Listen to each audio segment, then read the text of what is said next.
আমাদের সিলেট অঞ্চলে একটা মানুষ, ভাইয়েরা বন্ধুরা, একটা বাজার, বলবো না সে বাজারের নাম। এই বাজারে একজন প্রসিদ্ধ এমন সুদখোর ছিল, সুদের ব্যবসা করত। মৃত্যুর আগে তার পেটটা এত বড় হয়ে যায়, তখন তারে নিয়ে যাওয়া হয় সিলেট শহরে। তখনকার সময় সিলেটের প্রসিদ্ধ ডাক্তার ছিলেন ডাক্তার খালিক, ডাক্তার আব্দুল খালিক তার নাম, নিরাময় পলিক্লিনিকের মালিক। তার কাছে নিয়ে যাওয়া হলো। ডাক্তার সাহেব তারে বিষ্ণের ভিতরে ঢুকায় চেক করেন। চেক কইরা ডাক্তার দৌড় দিয়া কয়, কারা কারা তোমরা এসেছো গো? তাড়াতাড়ি করে আমার হাসপাতাল থেকে তারে নিয়ে বের হও, কারণ আমার মেশিনে তার পেটের ভিতরে এমন এক সাপ ধরা পড়েছে, এমন বিষাক্ত সাপ আমি জীবনে কোথাও দেখি না। আমার নবী বলেছেন জাহান্নামে, জাহান্নামে তার পেটের ভিতরে সাপ। আল্লাহ বাস্তবে দুনিয়াতে দেখায় দিলেন, মৃত্যুর আগেই তার পেটের ভিতরে এক সাপ, বিষাক্ত সাপ। ডাক্তার সাহেব কই, তাড়াতাড়ি আমার কাছ থেকে বের হও, এমন সাপ বের করা আমার পক্ষে সম্ভব নয়। ভারতের মাদ্রাজ নিয়ে যাওয়া হলো। মাদ্রাজের ডাক্তাররাও বলতেছে আমাদের মিশনও সাপ ধরা পড়ছে, এই সাপ বের করা আমাদের পক্ষে সম্ভব নয়, তাড়াতাড়ি করে তোমরা বাংলাদেশে ফেরত যাও। এই মানুষটা পেটের মধ্যে এই সাপ লইয়াই মরল। এই অবস্থায় তার কবরে রাখা হলো। ওতে ভাইরে, কার জন্য তুমি কি করতেছো রে আল্লাহর গোলাম? কার জন্য তুমি কি করতেছ? হারাম টাকা করে ঢুকাইয়া নিজের পেটের মধ্যে সাপ লইয়া কবরে যাইতেছ। ইয়াউমা ইয়াফিরুল মারউ মিন আখিহি ওয়া উম্মিহি ওয়া আবিহি ওয়া সাহিবাতিহি ওয়া বানিহি লিকুল্লি ইমরিইন মিনহুম ইয়াউমাইযিন শা'নুন ইউগনি। আল্লাহ পাক রব্বুল আলামিন কয়, তোর মা সেদিন তোরে চিনবে না, তোর বাবা সেদিন তোরে চিনবে না, আদরের স্ত্রীটা সেদিন স্বামীকে চিনবে না, কলিজার টুকরা সন্তানও সেদিন বাবার পরিচয় দিবে না। তাহলে কার জন্য তুমি কি করতেছ? হারাম টাকা করে ঢুকাইয়া ছোট ভাই ডাক দিয়ে কয়, ভাইয়া দুহাই দুহাই, ভাইয়া তুমি সুদের ব্যবসা ছেড়ে দাও। আমার মাদ্রাসায় পড়াইতেছো, আবার তুমি সুদের ব্যবসাও করো। কেউ তোমার পক্ষে আসবে না, কেউ তোমার বিপদে পাশে দাঁড়াবে না। বড় ভাই কয়, তুই পণ্ডিতি করিস না, মাদ্রাসা খেলে গেছো, আরো কিছু পড়ো। ছোট ভাই কয়, ভাইয়া বিপদে পড়লে আব্বা তোমার পাশে আসবে না, আম্মা পাশে আসবে না, ভাবি পাশে আসবে না, ভাতিজা পাশে আসবে না। আমি তো নাও, আমি তো কস কি তুই রক্ত পানি কইরা আমি সবাই খাওয়াইতেছি, পালতেছি, বিপদে পড়লে কেউ আসবে না। কয় না, একটু পরীক্ষা করে দেখবানি দুনিয়াতে। কয় কেমনি পরীক্ষা করবি? ছোট ভাই কয়, তুমি মরা মানুষের ভাঙ ধরে পড়ে দিও, এরপরে শুধু কানটা তুমি সজাগ রাখো আর শুধু শুনবা কে কি কয়। বড় ভাই বট গাছের তলে গিয়ে সে মরা মানুষের ভাঙ ধরে পড়ে গেছে। ছোট ভাই বড় ভাইকে মরা মানুষের লাশ বানাইয়া বাড়িতে আইনা হাজির, কান্না করে আর কয়, আব্বা ভাইয়া তো মারা গেছে, ভাইয়া তো মারা গেছে। বাপেও কান্দে, মায়েও কান্দে, ভাবিও কান্দে, ভাতিজাও কান্দে, সবাই কান্নাকাটি রোল পড়ে গেছে। ছোট ভাই বড় ভাইয়ের কানে কানে যায়, কয় ভাইয়া এখন সজাগ আছো নি? কয় সজাগ তো আসছি, ওই তুই খালি খেয়াল রাখবি কেউ যেন গরম পানি না ডালে। কয় না সমস্যা নেই, আমি আসছি, টেনশন করো না, কানটা খালি সজাগ রাখো, সৈন্য কে কি কয়। কয় আব্বা জিন হুজুরের কাছে আমাকে একটু যাওয়ার সুযোগ দেন, আমি হুজুরের কাছে একটু যাই। আমার মন বলে ভাইয়ার দম হয়তো আটকে আছে, এটা হয়তো কোনো জিন্নাতের কারসাজি, কারণ বট গাছের তলে ঘটনা ঘটছে, আমার একটু হুজুরের কাছে যাইতে দেন। বাপে কয়, বাবা দৌড়তে দৌড়তে দৌড় দেওয়া গেছে জিন হুজুরের কাছে। কে জিন হুজুর? হেতে নিজেই তো জিন, সব কাহিনী তো হেই ঘটাইছে। দৌড়ে আসছে, আব্বা জিন হুজুরে আমার একটা ফু শিখাইয়া দিছে। ফুর মধ্যে অ্যাকশন আসেনি না নাই? হ্যাঁ জোরে মতো ফখরে বাঙ্গাল রহমতুল্লাহি আলাইহি এক নাস্তিকে কয়, হুজুর মানুষে আর কত ধোঁকা দিবেন? কিসে? কই যে মানুষ কয় হুজুর একটা ফু দেন, আর আপনি আপনি একটা ফু মাইরা দিলেন, একটা বাতাস দিলেন। এই বাতাস দিয়ে কি হইল? মানুষ আর কত এমন ধোঁকা দিবেন হুজুর? আল্লাহর ওয়ালি কয় তুমি ফুতে কি হয় বুঝো না। কয় ফুতে কি হইব? এটা একটা বাতাস, এটা হইব কি আবার? ট্যাবলেটও না, ইঞ্জেকশনও না। তো আল্লাহর ওয়ালি কয় বাতাসে কি হয় তুমি বুঝো না? কয় না, বুঝি না। ফখরে বাঙ্গাল রহমতুল্লাহ আলাইহি কয় তুমি বুঝবা কেমনে? তুমি তো জারর সন্তান, তোমার বাপের ঠিক নাই। গালিটা কঠিন হয়ে গেছে না? এর সাথে সাথে চেহারা লাল হয়ে গেছে, বডিতে ফুলে গেছে, হুজুরকে ধরে ফেলবে। তো মৌলবী আমার এত বড় কথা কইছে, মানুষজন দৌড়ায় আয়সা ধরছে, কিরে কি হয়েছে? কয় হুজুরের দিকে না কি হয়েছে, আমার কি কইছে শুনছে। হুজুর কি কইছেন? কয় না কিছু কই নাই তো, আমি বলছি শুধু জারর সন্তান, তোর বাপের ঠিক নেই। মানুষে কয় হুজুর একটু বেশি হয়ে গেছে। হুজুর কয় আমি বেশি বোঝানোর জন্য কই নাই, আমি তারে মূলত একটা জবাব দিছি। জবাব, সে বাতাসে কি হয় বোঝে না, এটা বোঝানোর জন্য একটা বাতাস ছাড়ছি। বুঝছেন কথাটা? বাতাসে কি হয় সে বুঝে না, এজন্য তার একটা বাতাস ছাড়ছি। আমি কি তারে মারছি? এই তোমার হুজুরে মারছে? কয় না। কয় দেখেন আমি মারিও নাই, হাতও তুলি নাই, তার চেহারা লাল হয়ে গেছে, বডি ফুলে গেছে। কি করলাম? একটা বাতাস ছাড়লাম, তাও কি নাপাক বাতাস। একটা নাপাক গালির বাতাসে যদি তার চেহারা লাল বানায় দেয়, বডি ফুলাইয়া দেয়, বডিতে যদি এমন আসর করে, একটা নাপাক বাতাসে আল্লাহর কালাম পাক পাক কালাম পইরা বাতাস দিলে যে অ্যাকশন হয়, এটা বুঝাইলাম। কি বুঝলেন? পণ্ডিতি সব জায়গায় না, যার যার সাবজেক্টে পণ্ডিতি করো, ঠিক কিনা? জোরে কও। সাবজেক্টের বাইরে আইসো না, সাবজেক্টের বাইরে আইসা লাভ নাই। আমাদের সিলেটের নুরুদ্দিন ঘরপুরি রহমতুল্লাহ আলাইহি, সিলেটি মানুষ এখানে আসেননি? একজন পাইছি, দুইজন, মাশাআল্লাহ আছে, বেশ কতজনই আছে। নুরুদ্দিন ঘরপুরি রহমতুল্লাহ আলাইহি বহুত বড় বুজুর্গ ছিলেন, আল্লাহর ওলি। ইনি শনি মঙ্গলবারে ফু দিতেন। ফু মানুষের বোতল নিয়ে। অসুবিধা হইতেছে আপনাদের? বয়ান চলবে ইনশাল্লাহ? আমার তো সব বয়ান সামনেই রয়ে গেছে, আপনাদের আগ্রহ দেখে এখন ডাইনে বামা যাওয়া শুরু করছি। নুরুদ্দিন ঘরপুরি রহমতুল্লাহ আলাইহি শনি মঙ্গলবারে ফু দিতেন। শনি মঙ্গলবারে হাজার হাজার মানুষ, গতকাল মাহফিল গেছে, গর্ভ মাদ্রাসার মাহফিল, হাজার হাজার মানুষ জমা হইতো। এখন এতগুলা মানুষের বোতলে হুজুরে ফু দিলেও তো একদিন লাগবে। এজন্য হুজুরে মাদ্রাসার সামনে বিশাল বড় এক পুকুর আছিল, পুকুর। এই পুকুরের মাঝে ফু দিয়ে হুজুর চলে যেতেন, আর বলতেন পুকুরের পানি নাও। এই বিশাল বড় পুকুরের মধ্যে ফু দিয়ে চলে যেতেন, আর মানুষ পুকুর থেকে বোতল ভরে পানি নিত, এই পানিতে কাজ হয়ে যেত। আল্লাহর কালামে আসর আসেনি না নাই? এক লোক লন্ডন থেকে আসছে, হুজুরের বহুত বড় ভক্ত। আয়া কয় হুজুর আমি বড় আশা করে আসছি, হুজুর আপনার কাছ থেকে আমি এক বোতল পানি ভরা নিমু লন্ডন। আল্লাহর ওলি কয়তেন নিয়ে যাও, পুকুরে ফু দিছি তো।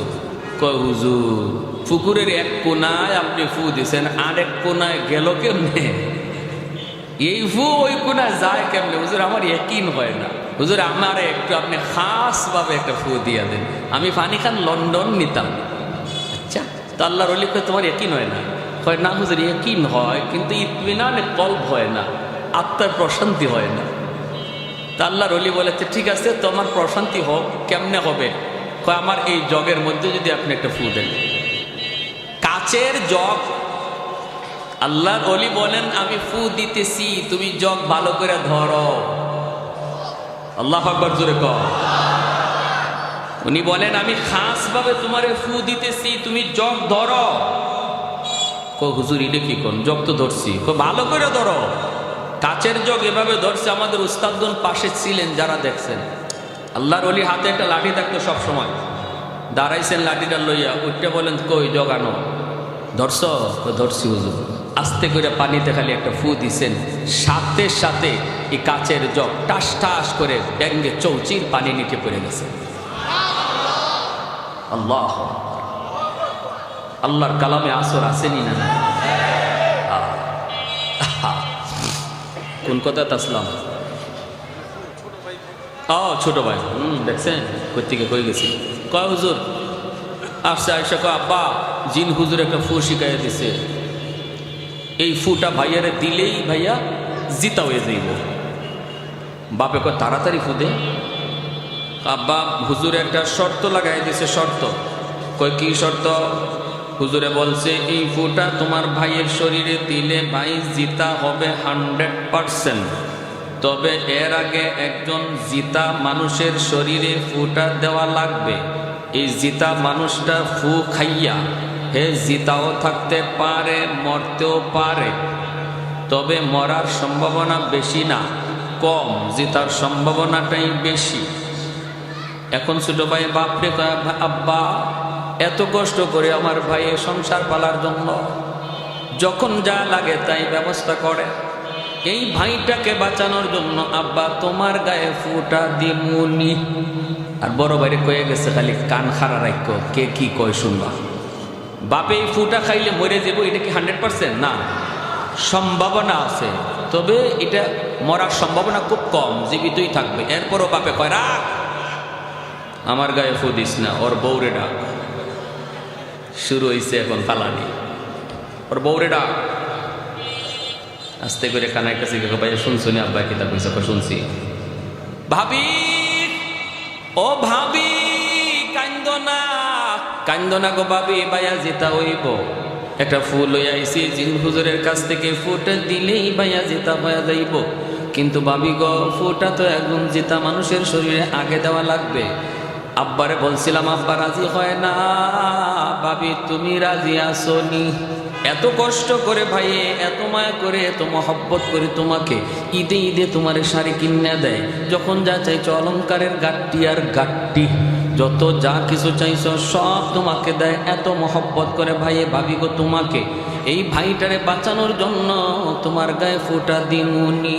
এমনি ভাবি কয়, যেখানে আসো এখানে খারাপ, সামনে আইও না, যে মরছে হে ওই মরক।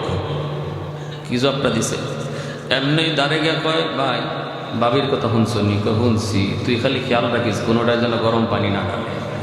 কয় না, আমার এই ব্যবস্থা আছে, তুমি এই ডরাইও। বাতি যা কান্দো না, ম্যাট্রিক পরীক্ষা দেওয়ার আগেই মোবাইল চাইছো, এত মোটা মোবাইল। আমার ভাই তোমার মোবাইল কিনে দিছে, পাস করলে পরে তুমি দাবি করছো বাইক পালসার দিবে, এটাও দিবে। কিন্তু বাতিজারে, তোমার এই আব্বারে বাঁচানোর জন্য ফোঁটা তোমার গায়ে দিমুনি। তোমার দাদা রাজি না, তোমার দাদি রাজি না, তোমার মা রাজি না, তুমি নি রাজি আছো বাতিজা, একটু ফোঁটা তোমার গায়ে দিমুনি, একটু কও। এমনি বাতিজায় কয়, চাচা আজকে থেকে তুমি আমার আব্বা, তাও ফু দিও না। মরা বেটা উঠতে দিছে দৌড়, এক দৌড়ে মাদ্রাসা গিয়া কয়, হুজুর মাপ চাই, জীবনে আর সুদ খাইমু, বুঝে ফেলছি আমি, আমার লাগে কে কদ্দুর করবো, আমি অত বুকার মতো সবরে খাওয়াইমু, আর ফার গুতা কিল যা আছে সব একা আমি সইমু, দরকার নাই। এজন্যই যে মানুষ হারাম গড়ে ঢুকায়, এই কথা বোঝার পরেও যে সব হিসাব তার, আর যারা খাইতেছে ফাও ফাও খাইতেছে, কারো হিসাব দেওয়া লাগবে না, 10 জনের হিসাব সে একা দিব, এই কথা জানার পরেও যে মানুষ হারাম টাকা দিয়ে ঘর বানাইতেছে, হারাম টাকা দিয়ে ঘরের মানুষ সে খাওয়াইতেছে, এর মতো দুনিয়াতে বুকা আর কেউ নাই। আওয়াজ দিয়া বলেন ঠিক কি না? এজন্য আমার ভাইরা মনোযোগ দিয়ে শুনো, আল্লাহর গোলাম বাইরের জন্য খেয়াল রাখবা, কোনোদিন হারাম টাকা দিয়ে নিজে ইচ্ছে করে বোঝা মাথায় নিব। ব্যবসা করে যেই মানুষটা ব্যবসা করলো, যেই যুবক ভালো করে তার সুযোগ ছিল সুদের ব্যবসা করার, এরপরও সে সুদ খায় না, আল্লাহর ভয়ে 5 ওয়াক্ত নামাজ এসে মসজিদে যায়, আজান হলে পরে শাটারটা বন্ধ করে দেয়, মাপে কম দেয় না, মিথ্যা কথা বলে না, না ভেজাল মাল কোনোদিন ভালো করে বিক্রি করে না, ভেজালটারে ভেজাল কয়, ভালোটারে ভালো কয়। 100% সততার সাথে যেই ব্যবসা করে যেই যুবক, এই যুবক যখন আজান হলে মসজিদে যায়, ওই দোকানদার যখন আজান হলে মসজিদে যায়, আল্লাহর নবী রহমতের নবী বলেন তার সুযোগ ছিল মিথ্যা বলার, সুযোগ ছিল মাপে কম দেওয়ার, এরপরও যে করে না, তোমরা মনে রাখো আমি নবী বললাম, সে তোমাদের মধ্যে আল্লাহর ওলি। লা ওয়ারাকাল কাফি, লা ওয়ারাকাল কাফি। এজন্য বলতেছি যুবকদের জন্য আল্লাহর ওলি হওয়া বড় সহজ, যুবকদের জন্য আল্লাহর ওলি হওয়া সহজ। যদি সে যৌবনে আল্লাহর গোলামি করে, আল্লাহর গোলামি করে রে যুবক, যেই যুবক যৌবনে আল্লাহর গোলামি করে, এই যুবকের সেজদার দিকে তাকাইলে আল্লাহ জমিনের প্রতি মায়া লেগে যায়। আল্লাহ পাক রব্বুল আলামিন হাদিসে কুদসিতে বলে, প্রতিদিন জমিন আমি আল্লাহর কাছে আবদার করে ইয়া রাব্বি আবতালিউ ইবনা আদম ফি কারি। ওগো মালিক, মন চায় জমিনের জালেমগুলিকে আমি গিলে ফেলি, গুনাহগারগুলিকে আমি গিলে ফেলি। যেই পরিমাণ জুলুম হয়, যেই পরিমাণ অত্যাচার হয়, যেই পরিমাণ গুনাহ হয়, আমার জমিন আমি আর বরদাস্ত করতে পারি না। আসবিরু ইলা মাতা আসবিরু, আর কতকাল আমি জমিনের উপরে এই গুনাহ দেখব, জমিনের উপরে এই অত্যাচার সইব। আল্লাহ অনুমতি দাও, আবতালিউ ইবনা আদম ফি কারি, আমি জমিন আমার উদরে সবগুলিরে গিলে ফেলি। আল্লাহ কই কেন? কইলি আন্নাহুম ইয়ারযুকু বিরিজকিকা ওয়া ইয়াসিকা ওয়া ইয়ারজুলু বিরিজলাইকা ওয়া ইয়াসিকা ওয়া ইয়াতাকাল্লামু বিলিসানিকা ওয়া ইয়াসিকা। আল্লাহ তোমার দেওয়া হাত দিয়া তোমার নাফরমানি করে, আল্লাহ তোমার দেওয়া পা দিয়া তোমার নাফরমানি করে, তোমার দেওয়া জবান দিয়া সে নাফরমানি কথা কয়। আসবিরু ইলা মাতা আসবিরু, আমি জমিন আর কতকাল বরদাস্ত করব?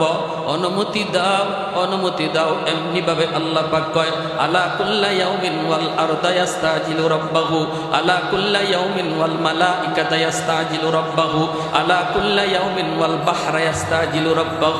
এমনি ভাবে ফেরেশতারা পর্যন্ত আবদার করে, মালিক জমিনের দিকে তাকাইলে বড় কষ্ট লাগে, অন্যায় হয়, অত্যাচার হয়, জুলুম হয়, গুনাহ হয়।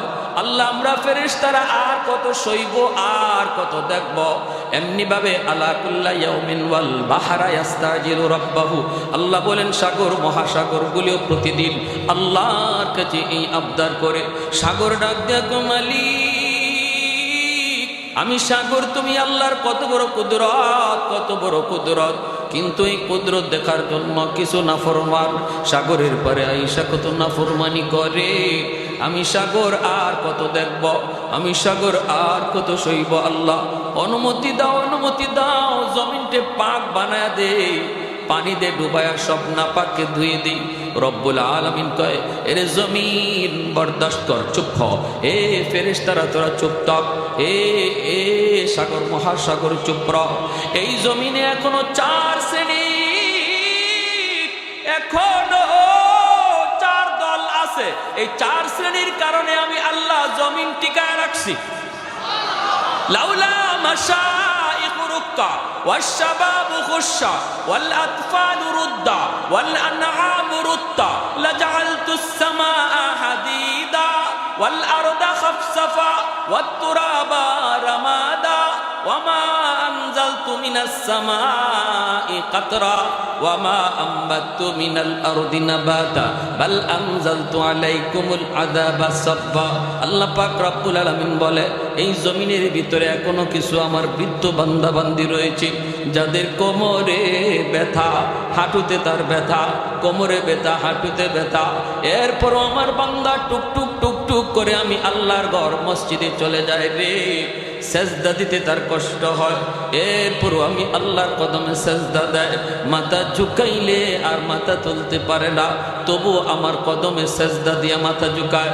তার ওই মাথা ঝুঁকানি দেখলে এই জমিনের প্রতি আমি আল্লাহর মায়া লেগে যায়। ওয়াশবাবু খুশা, আল্লাহ বলে জমিনের ভিতরে এমনও কিছু যুবক,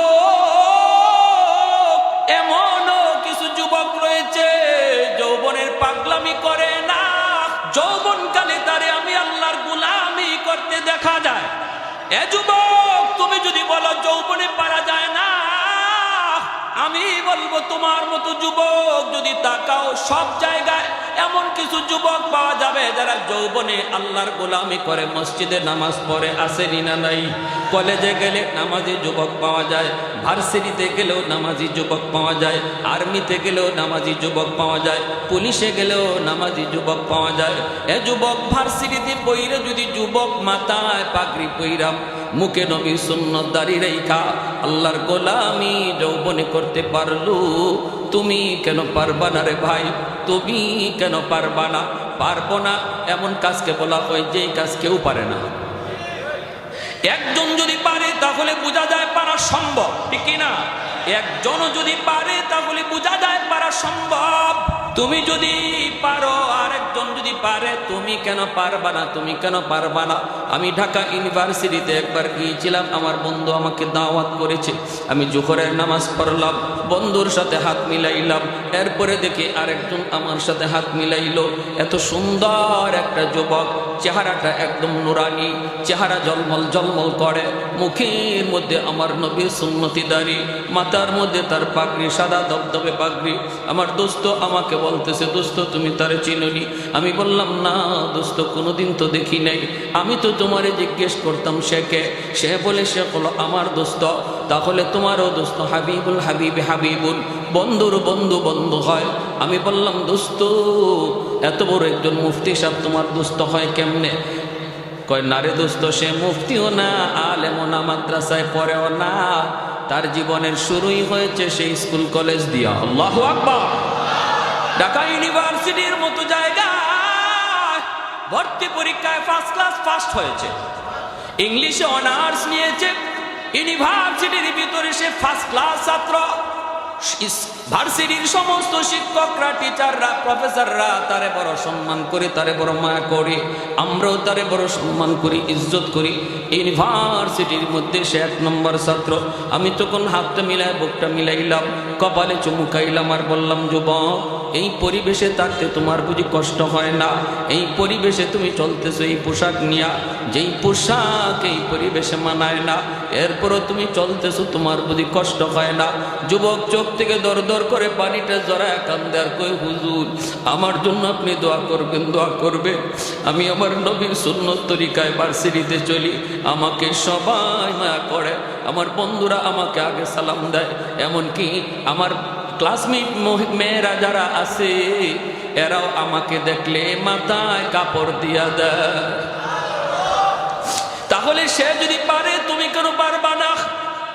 এ যুবক, তোমার দিকে আমার আল্লাহর কুদরতি নজর, আমার মালিকের কুদরতি নজর। আল্লাহ কয়, এই জমিনের ভিতরে এমনও কিছু যুবক পাওয়া যায়, যে যুবকগুলি আমি আল্লাহকে ডরায়, যেই যুবকগুলি যৌবনে আমি আল্লাহকে ভয় পাই।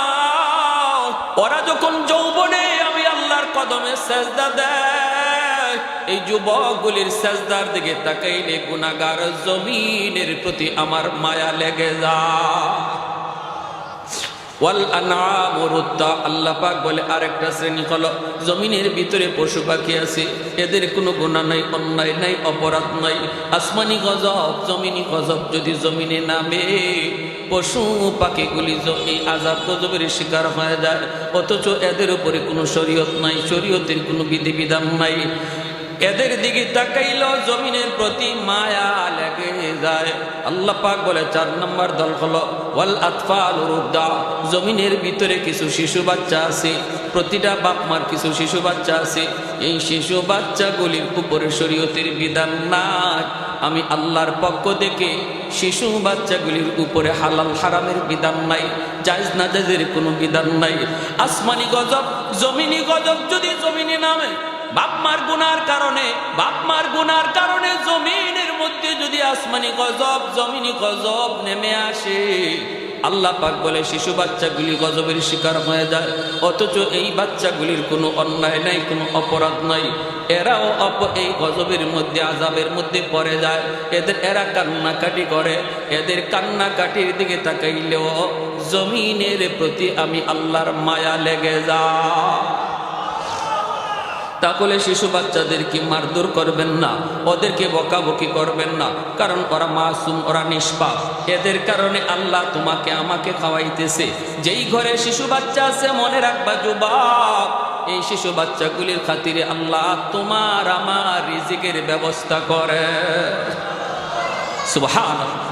লা জিদ্দা ওয়ালা নিদ্দা ওয়ালা হাদ্দা লিমাওলা, লা জিদ্দা ওয়ালা নিদ্দা ওয়ালা হাদ্দা লিমাওলা, الآن كما كان ولم يلق زوالا الآن كما كان ولم يلق زوالا لا مثل ولا صور مثلا ونذيرا من قال سوى ذلك قد قال محالا من قال سوى ذلك قد قال محالا لا ولد ولا والد لا عم وخالا لا شبه ولا مثل ولا كفوا لمولا الله أكبر জোরে বলি আর একটু জোরে বলি আল্লাহু আকবার আল্লাহ পাক কয় যদি এই জমিনের মধ্যে চার দল না থাকতো তাহলে কি হতো জানো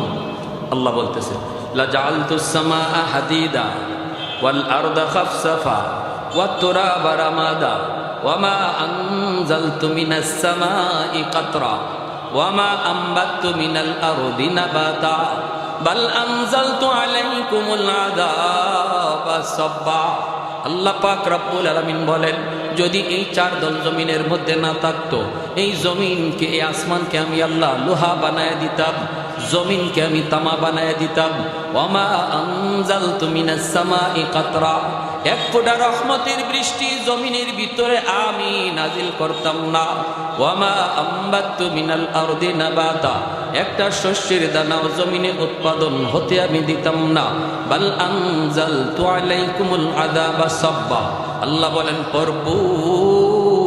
পরপর শুধু জমিনে গজব আর গজব নামতো এই গজব আর গজব নামতো কিন্তু গজব আসতে চায় মানুষের গুনার কারণে সাবাকাত রাহমাতি আলা গাযাবি যখনই মানুষের গুনার কারণে গজব আসতে চায় আমি আল্লাহ আমার রহমতকে পিছনে পাঠায় দেই আমার রহমত গজবের আগে চলে যায় আর একটু জোরে বলি সুবহানাল্লাহ এজন্য বলি যুবক যৌবনটারে যেভাবে মন চায় সেইভাবে খরচ করা যাবে না অনেক দামি এক সম্পদ এই সম্পদটারে তুমি বুঝিবা না এই যৌবন খরচ হবে আল্লাহ রাসূলের মর্জি মতো ঠিক কি না আমার জান আমার মাল আল্লাহ কিনে নিয়ে গেছেন অতএব এই জান মাল যদি ব্যয় করতে হয় আমার আল্লাহর মর্জি মতো ব্যয় করা লাগবে জান যদি দিতে হয় নিজের মর্জি মতো নয় আল্লাহ যেখানে বোঝে ওইখানেই জান দেওয়া লাগবে আওয়াজ দেয়া বলো ঠিক কি না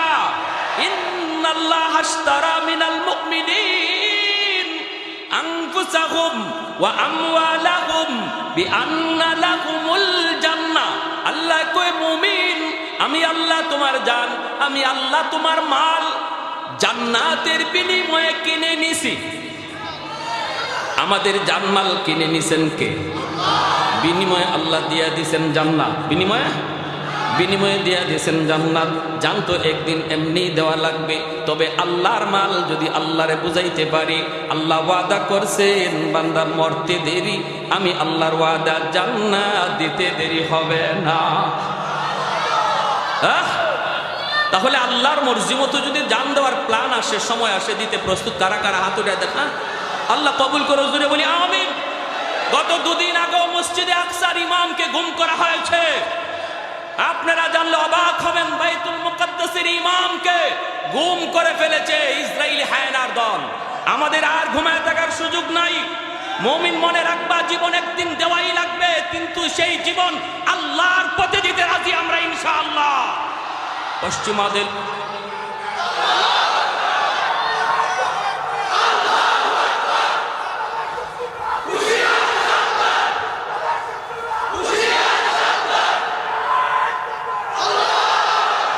পশ্চিমাদের চোখ পড়েছে কাবাগরের প্রান্তরে ব্রিটিশ দালাল দল বেঁধেছে ধ্বংস করতে চায় কারে পশ্চিমাদের চোখ পড়েছে কাবাগরের প্রান্তরে ব্রিটিশ দালাল দল বেঁধেছে ধ্বংস করতে চায় কারে আল্লাহ পাকের ঘর তোর সাহস থাকলে ধর আল্লাহ পাকের ঘর তোর সাহস থাকলে ধর দো জাহানের মালিক যিনি পবিত্র কাবা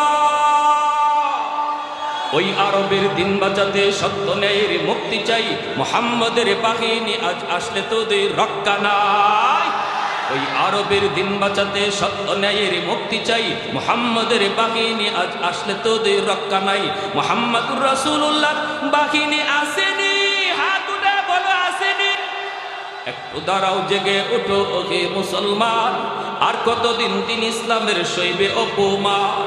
একটু দাঁড়াও, জেগে ওঠো ওহে মুসলমান, আর কতদিন দিন ইসলামের সইবে অপমান। রক্ত দিয়ে পবিত্র ওই মক্কা মদিনা, সেই জমিনে সিনেমা হল চলতে পারে না। রক্ত দিয়ে পবিত্র ওই মক্কা মদিনা, সেই জমিনে ইহুদিরা চলতে পারে না। নূর মক্কার ইসলাম তার তাকলো কি আর দাম, বন্দিশালায় তাকে যদি কাবার ইমাম। ওই আরবের দিন বাঁচাতে সত্য ন্যায়ের মুক্তি চাই, মুহাম্মাদের বাহিনী আজ আসলে তোদের রক্ষা নাই। ওই আরবের দিন বাঁচাতে সত্য ন্যায়ের মুক্তি চাই, মুহাম্মাদের বাহিনী আজ আসলে তোদের রক্ষা নাই। মুহাম্মাদুর রাসূলুল্লাহ বাহিনী আসেনি, হাত উঠে বলো আসেনি।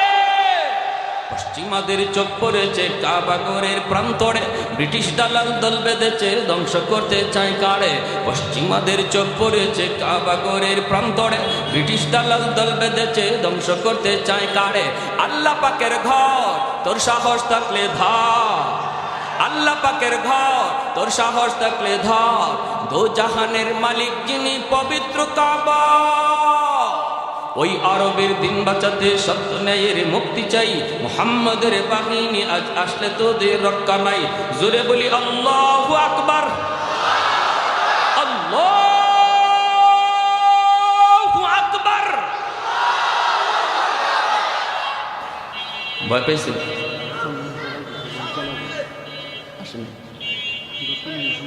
ভাইরা আমার, আল্লাহর নবী রহমতের নবী, মুতার যুদ্ধে মায়ার নবী তিনি ঘোষণা করেছেন, আল্লাহর নবী বলেন দুশমন 2 লক্ষ,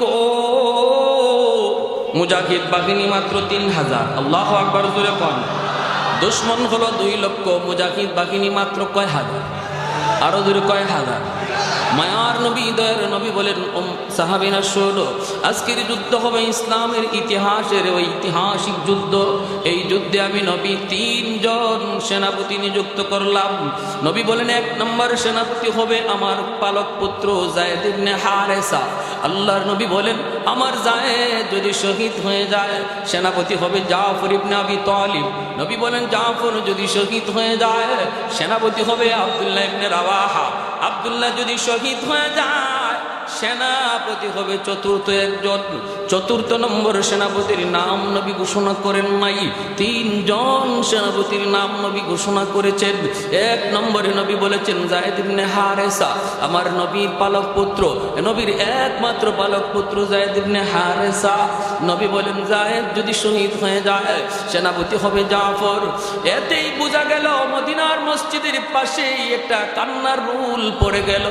সমস্ত সাহাবায়ে কেরাম বুঝে ফেললেন এই যুদ্ধে নবীর সন্তান, নবীর সন্তান যায়েদ তিনি শহীদ হয়ে যাবেন, কারণ নবী যায়েদের নামের সাথে শহীদ শব্দ লাগায়া দিছে।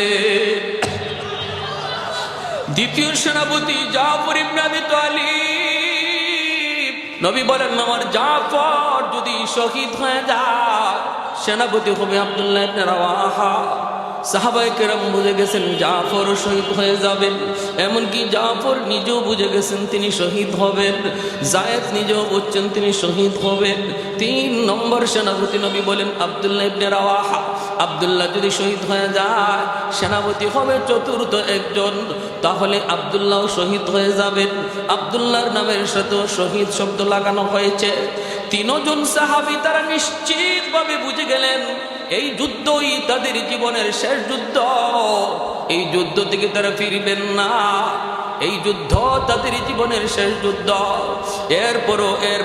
এরপরও বিন্দু পরিমাণ পিছু হটতে রাজি না। এই কথা নবীকে বলেন না, নবীকে আমার একটু সমস্যা আছে, ওগো নবী আমি অসুস্থ, আমার ঘরে কিছু কাম আছে, একজনও এই কথা বলেন না। মায়ের নবী বলেছেন যুদ্ধে যাওয়া লাগবে, নিশ্চিত শহীদ জানার পরও তারা রাজি হয়ে গেল। আল্লাহর নবী বলে যাও বিদায় নিয়ে আসো। নবী বলেন জাফর যাও বিদায় নিয়ে আসো। নবী বলেন আব্দুল্লাহ যাও তুমি বিদায় নিয়ে আসো। পরিবারের কাছ থেকে বিদায় নেওয়ার জন্য তিনজন যার যার পরিবারে গেলেন। যায়েদ ইবনে হারেসা তিনি কোথায় যাবেন? মদিনায় তার কেউ নাই, মদিনায় শুধু আমার নবী মায়ার নবী, যাকে তিনি আব্বা বলে ডাকেন। আমার নবীও যায়েদকে কলিজার টুকরা সন্তান কয়ে ডাকেন। আল্লাহর নবী, রহমতের নবী, মায়ার নবী বলেন, যায়েদ বিদায় নাও। যায়েদ বলে, নবী গো, কার কাছ থেকে বিদায় নেব? আল্লাহর নবী কয়, 10 বছরের তোমার একটা সন্তান উসামা, উসামার কাছ থেকে বিদায় নিয়ে আসো। উসামা আমার নবীর নাতি, উসামাকে আল্লাহর নবী মায়া করে আদর করেন। উসামার কাছেই যায়েদ গেলেন বিদায় নেওয়ার জন্য। যাইয়া নিজের বাচ্চাটারে কুলে তুলে নেন, কপালে চুমু খান, গালে চুমু খান। আর যায়েদ কান্দে আর কয়, বাবা আব্বু জিহাদে যাইতেছি, হয়তো এই জিহাদের ময়দান থেকে আব্বু আর জীবিত ফিরবো না। এই চুমাটাই, এই আদরটাই আমার জীবনের শেষ আদর। কোনোদিন যদি বাবার কথা ইয়াদ হয়, শাম সিরিয়ার রাস্তার কোনো এক কিনারায় বাবার কবর খুঁজে নিও। আল্লাহ নবীর কাছ থেকে যায়েদ বিদায় নেন। প্রথম সেনাপতি নবী বানাইছেন সন্তানকে। এ ভাইয়েরা, নেতার নেতৃত্বের গুণ শিখে যাও। নেতা কাকে বলে? নেতা তো পৃথিবীর, তুমি যদি সফল নেতা হতে চাও, পৃথিবীর শ্রেষ্ঠ সফল নেতা ছিলেন আমার নবী। নবীর কাছ থেকে আদর্শ শিখো। জিহাদের ময়দানে নবী নিজের সন্তানকে প্রথম সেনাপতি বানায় পাঠাইছেন। এই যুদ্ধে, যেই যুদ্ধে সন্তান আর ফিরে আসবে না, এটা নবী আল্লাহর কাছ থেকে জানছেন। জানার পরে প্রথম সেনাপতি বানাইছেন নিজের সন্তানকে। আর আমরা নেতাগিরি করি, আরেকজনের কুলারে রাস্তায় নামাইয়া নিজের কুলারে আমেরিকা পড়াই, ঠিক কিনা? নিজের পুলা লন্ডন কানাডায় পড়ে, আর গরিবের পুলার হাতে অস্ত্র দিয়ে রাস্তায় পাঠায়। এই হলো নেতা। আর আমার নবীর নেতৃত্ব বুঝেন। নবী জানেন আল্লাহর কাছ থেকে এই যুদ্ধে কেউ ফিরবে না সেনাপতি। সেই জায়গায় নবী তার সন্তানকে সর্বপ্রথম সেনাপতি বানাইছে। আদর্শ শিখে যাও। আল্লাহর নবী বলেন, যায়েদ তুমি বিদায় নিয়ে আসো। জাফর ইবনে আবি তালিব তিনিও বিদায় নিতে চলে গেলেন বাড়িতে। নিজের বাড়িতে বিদায় নিতে গেলেন। যায় দেখেন বিবি কোরআন তেলাওয়াত করে। ছোট্ট দুইটা বালক যাদের, 4 বছরের একটা ছেলে, 6 বছরের একটা ছেলে। এই দুটা ছেলে মায়ের পাশে বসে বসে কোরআন তেলাওয়াত শুনতেছে। মা যদি কোরআন তেলাওয়াত করে সন্তান হাফেজ কোরআন হয়। মা যদি বেশি বেশি কোরআন তেলাওয়াত করে সন্তান কোরআনের হাফেজ হয়। মা যদি পর্দা করে সন্তান পর্দা শিখে। মা যদি নামাজ পড়ে সন্তান নামাজি হয়। মার আমলটাই সন্তান বেশি আসর করে বেশি ফলো করে। কারণ মাকে সন্তানরা বেশি পায়, অল টাইম পায়। বাবাকে এত সময় সন্তানরা পায় না। মাকে যত টাইম সন্তান পায়। পেটে ছিল 10 মাস 10 দিন, তাও মায়ের সাথে। দুধ খাইছে তাও মায়ের সাথে। একটু ছোট্ট তাও মায়ের কাছে। বাবা ঘরের বাহিরে। এজন্য আল্লাহর নবী বলেন, আল মারআতু রাইয়াতুন আলা বাইতি যাওজিহা ওয়া ওয়ালাদিহি। নবী বলেন, একজন মাকে সন্তানের ব্যাপারে আল্লাহ 2 বার জিগাইব, বাবারে 1 বার জিগাইব। মায়ের জবাবদিহিতা বাবার চেয়ে বেশি। এজন্যই মায়েরা একটু খেয়াল করে শোনো, সন্তানের আসর বাবার চেয়ে মায়েরটা সন্তানের উপরে বেশি পড়ে। এজন্যই শরীয়ত কো একজন দিনদার মা, এ যুবক, সবার আগে সন্তানের মা তুমি নির্বাচন তুমি করো রে যুবক। মন চাইলেই সুন্দরের দিকে দৌড় দিও না, বংশের দিকে দৌড়ায়ও না, টাকা পয়সার দিকে দৌড়ায়ও না। ফাজবার বিজাতিদ দ্বীন, সবার আগে খুঁজো তার ভিতরে দিনদারি আসেনি না নাই, শরীয়তের পর্দা আল্লাহর বান্দি করেনি না না। এটা সবার আগে তুমি দেখো। কারণ বিয়েটা একটা ছেলে খেলা নয়। এই বিয়ের দ্বারা পরবর্তী জেনারেশন এর উপরে নির্ভর করে। আমি যদি একটা আদর্শ সন্তান চাই, মা ভক্ত বাবা ভক্ত সন্তান চাই, একজন দিনদার আল্লাহওয়ালা সন্তান চাই, যদিও সে ডাক্তার কিন্তু দিনদার যেন হয়, ইঞ্জিনিয়ার হইল যেন আদর্শ ইঞ্জিনিয়ার হয়। এমন একটা সন্তান যদি তুমি চাও, সবার আগে মা তোমাকে ভালো মা নির্বাচন করতে হবে।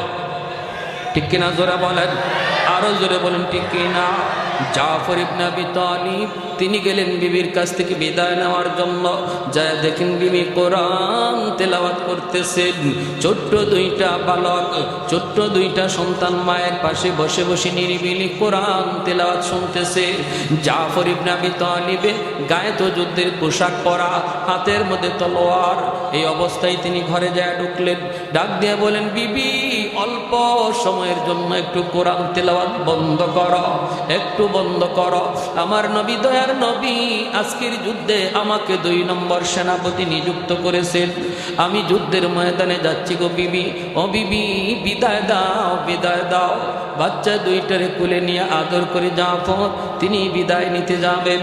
ওই অবস্থায় বিবি ডাক দেয়া কই, স্বামী গ যুদ্ধে যাবেন, কোনো আপত্তি নাই। আমার নবী বলেছেন যুদ্ধে যাবেন, কিন্তু আমি নবীর জবানে শুনেছি যুদ্ধে যাবার আগে মুনাজাত আল্লাহর কাছে কবুল হয়। অগস্বামী আমি একটু হাত উঠাবো, আমি মুনাজাত করব, আর আপনি শুধু আমার সাথে আমিন আমিন বলবেন। এই বইলা বিবি হাত উঠাই দিছে। জাফর ইবনে আবি তালিব কয়, ঠিক আছে তুমি মুনাজাত করো। বিবি 1 নম্বর দোয়াটাই করছে, আল্লাহ ছোট দুইটা বালক, ছোট দুইটা বাচ্চা, অবুঝ নিষ্পাপ, এরাও বাপ মার সাথে হাত উঠায় দিছে। ভাইরা মনে রাখো, মহিলাদের দোয়া কিন্তু আল্লাহর কাছে পুরুষের আগে কবুল হয়। মাঝে মাঝে ঘরে বিবিকে নিয়ে হাত উঠাইয়া বিবিকে বইল, তুমি মুনাজাত করো, আমি তোমার সাথে আমিন বলবো। অথবা নিজে মুনাজাত করো, বিবিরে বলো, বিবি গো তুমি আমিন বলো। নবী বলে মহিলাদের দোয়া পুরুষের আগে আল্লাহর কাছে কবুল হয়। আল্লাহর নবীর সাহাবী তিনি তো হাত বাড়ায় দিছেন, আর বিবি দোয়া করে। 1 নম্বর দোয়া, 3টা দোয়া করছে। প্রথম নম্বর দোয়াটা ছিল, আল্লাহ আজকের যুদ্ধে মুসলমানদের তুমি বিজয় দান কইরা। জাফর ইবনে আবি তালিব কয় আমিন। 2 নম্বর দোয়া করছে, আল্লাহ ও মালিক এই যুদ্ধে মুসলমানদের মনোবল তুমি বাড়ায় দিও, সাহস তুমি বাড়ায় দিও। কারণ শুনেছি দুশ্মন হলো 2 লক্ষ, মুসলমান মাত্র 3000। আল্লাহ মুসলমানদের সাহস মনোবল তুমি বাড়ায় দিও, বাড়ায় দিও। জাফর ইবনে আবি তালিব বলেন আমিন। 3 নম্বর দোয়াটা করতেছেন বিবি। 3 নম্বর দোয়াটা করার আগে বিবি কান্না শুরু করছে, কথা বলতে পারে না, কান্দে আর আল্লাহ আমার 2টা অবুঝ, 2টা শিশু বাচ্চা, এখনো বুঝে না, এখনো শিশু, এখনো বুঝে না, এখনো শিশু। আল্লাহ আমার 2টা অবুঝ বাচ্চার দিকে তাকাইয়া তাদের আব্বারে তুমি গাজী বানাইয়া ফিরত দিয়ে দিও। যেই মাত্রই দোয়া করছে, আল্লাহ আমার স্বামীর জীবিত ফিরত দিও। আমার 2টা বাচ্চার দিকে তাকাইয়া আমার 2টা বাচ্চারে তুমি এতিম বানাও না, বানাও না। সাথে সাথে জাফর ইবনে আবি তালিব মুনাজাতের হাতটা তিনি ছেড়ে দিয়েছেন, আমিন বলেন নাই। তলোয়ারের বাট দিয়া বিবির হাতটাকে আস্তে করে নামায় দেন। নামায় কই, বিবি গো তোমার আগের 2টা দোয়া কবুল হবে, 3 নম্বর দোয়াটা কবুল হবে না। কারণ আমার মায়ার নবী, আমি বলতে চাই নাই গো বিবি, আমাকে বলতে বাধ্য করেছো, বাধ্য করেছো। কারণ আমার নবী আমার পরে আরেকজন সেনাপতির নাম নবী ঘোষণা করেছেন। এতে করে সবাই আমরা নিশ্চিত এই যুদ্ধে আমি জীবিত ফিরব না, শহীদ হয়ে যাব। কারণ আমার নামের সাথে নবী শহীদ শব্দ লাগাইছেন। আমার পরে আরেকজন সেনাপতির নাম নবী ঘোষণা করেছেন। না গো বিবি, এই বিদায় আমার জীবনের শেষ বিদায়। জান্নাতে আল্লাহর সাথে, আল্লাহর সামনে সাক্ষাৎ হবে, আমাকে বিদায় দাও, বিদায় দাও। এই বইলা বাচ্চাগুলির চুমু খাইয়া, বাচ্চাগুলির চোখের পানিটা মুইসা জাফর ইবনে আবি তালিব জিহাদের ময়দানে রওনা দিলেন। 3 জনই টাটকা যুবক, 3 জনই টাটকা যুবক ছিলেন। যৌবনের তাকরাত, যৌবনের পুরা চাহিদা ছিল তাদের। এই যৌবন কালটা আমার আল্লাহ রসুলকে খুশি করার জন্য কিভাবে নিশ্চিত মরণ জানার পরেও সামনের দিকে আগাইতেছেন। আব্দুল্লাহ ইবনে রাওয়াহা 3 নম্বর সেনাপতি। নবী বলেন, আব্দুল্লাহ যাও বিদায় নিয়ে আসো। কে সে আব্দুল্লাহ ইবনে রাওয়াহা? মাত্র ওই দিন তার বিবাহ হয়েছে, নতুন বিবির সাথে এখনো সাক্ষাৎ হয় নাই। এখনো বিবির চেহারা আব্দুল্লাহ দেখে নাই, বিবিও স্বামীর চেহারাটা দেখেন নাই। বিবাহের আসরের মধ্যেই খবর গেছে মায়ার নবী তোমাকে মদিনার মসজিদে ডাকেন। আব্দুল্লাহ ইবনে রাওয়াহা আব্দ হয়ে গেছে, বিবাহ হয়ে গেছে, আন্দর রুমে ঢুকবেন, বিবিকে দেখবেন। ওই মুহূর্তে বিবির চেহারা দেখার আগেই নবীর ডাক এসে গেছে। আব্দুল্লাহ কই না গো, আমার বিবির চেহারা আমার কাছে বড় নয়, আমার নবীর চেহারা বড়। আমার বিবির চেহারা আমার কাছে দামি নয়, মায়ার নয়, আমার কাছে জীবনের চেয়ে আমার বেশি মায়ার হলো আমার নবীর চেহারা। না না, আন্দরের ভিতরেও যাওয়া যাবে না। এখান থেকেই তিনি মদিনার মসজিদে চলে আসলেন। আসা মাত্রই দেখেন মায়ার নবী ঘোষণা দিতেছেন, আজকের যুদ্ধে 3 নম্বর সেনাপতি আমার আব্দুল্লাহ। আর বলতেছেন নবী আমার আব্দুল্লাহ যদি শহীদ হয়ে যায় তার মানে নিশ্চিত শহীদ। আল্লাহু আকবার। কারণ আমার নবী নিজের থেকে কিছুই বলেন না, আল্লাহর ইশারায় বলেন, ঠিক কি না? মা ইয়ান্তিকু আনিল হাওয়া ইন হুয়া ইল্লা ওয়াহয়ুন ইউহা। আল্লাহর নবী রহমতের নবী যখন বলেছেন আমার আব্দুল্লাহ যদি শহীদ হয়ে যায়, চতুর্থ সেনাপতি হবে মুসলমানের ভিতর থেকে একজন, মুসলমানের ভিতর থেকে একজন। এই কথা বলার দ্বারা আব্দুল্লাহ নিজেও বুঝে গেলেন এই যুদ্ধই তার জীবনের শেষ যুদ্ধ। মদিনার মসজিদের সাহাবায়ে কেরামের ভিতরে একটা চাপা কান্নার রুল পড়ে গেল। আব্দুল্লাহ কান্দে, সাহাবায়ে কেরাম কান্দে, কিন্তু যে 3 জনের নাম ঘোষণা করছে তারা কান্দে না, তারা বরং হাসে। আল্লাহু আকবার, জোরে কর। ভাইরা বন্ধুরা, কারণ তারা তো জানতেন আল জিহাদ মুখতাসারু তরিকিন ইলাল জান্নাহ, জিহাদ হলো জান্নাতে যাওয়ার বাইপাস রাস্তা। আল্লাহু আকবার। জিহাদ হলো জান্নাতে যাওয়ার বাইপাস রাস্তা। আমি আপনি জান্নাতে যেতে গেলে নামাজের হিসাব দেওয়া লাগবে, রাস্তায় রাস্তায় চেকপোস্ট আছে, পুলিশের চেকপোস্ট আছে। বিশ্ব রোড দিয়া যাইতে গেলে জায়গায় জায়গায় চেকপোস্ট আছে, কাগজ দেখায় দেখায় সামনে যাওয়া লাগবে। ঠিক তেমনিভাবে জান্নাতে যাওয়ার পথেও আমাকে নামাজের কাগজ দেখাতে হবে, রোজার কাগজ দেখাতে হবে, হজের কাগজ দেখাতে হবে, হালাল হারামের কাগজ দেখাইতে হবে। কিন্তু আল্লাহ নবী রহমতের নবী বলেন একজন মুজাহিদ আল্লাহর রাস্তায় যে শহীদ হয়েছে সে যখন জান্নাতে যাবে আল্লাহ বলবে তুমি বাইপাস আসো, পুলিশ যেদিকে নাই ওই দিকে আসো, বাইপাস আসো, বিশ্ব রোড বাদ দিয়া। একজন মুজাহিদ যে শহীদ হয়েছে বাইপাস জান্নাতে চলে যাবে, তার কোনো চেকপোস্ট লাগবে না। আরেকটু জোরে কন্যা সুবহানাল্লাহ।